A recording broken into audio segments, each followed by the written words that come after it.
War dogs, Spanish conquistadors' secret weapons. War dogs are a lesser-known but gruesome part of the conquest story.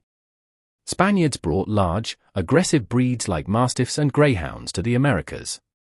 These war dogs weren't just tools of war, they were part of the brutal tactics used during the conquest of the Americas.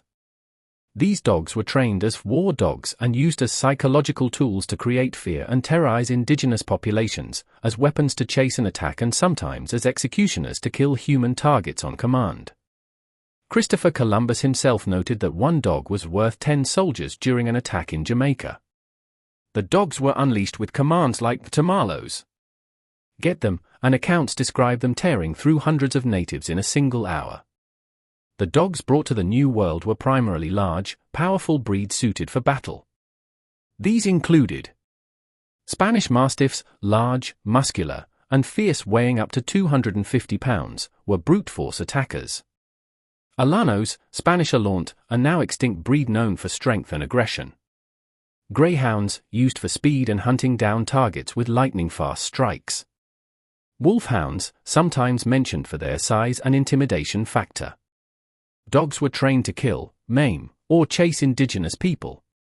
Some conquistadors practiced la monteria infernal, the hellish hunting, setting dogs on tribal leaders to force surrender. The dogs wore armor and were released during battles to cause chaos. Their size and ferocity terrified many native groups, who had never seen such animals before. The mere sight of large armored dogs attacking was enough to frighten indigenous warriors. Spaniards exploited this fear to break resistance and force surrenders.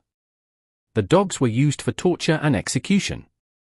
In some horrific cases, dogs were used to torture or kill captives as a warning to others.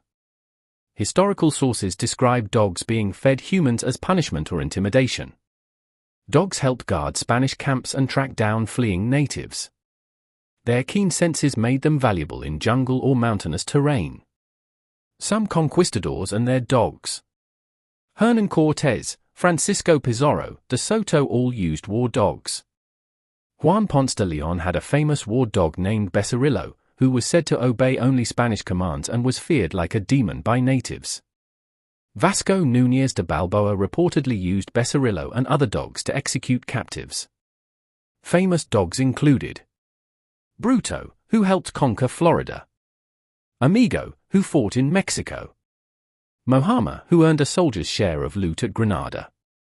To indigenous peoples, these animals were like mythical beasts, fast, deadly, and immune to traditional weapons. Modern historians view the use of dogs as part of the brutality of colonization and a symbol of asymmetrical warfare.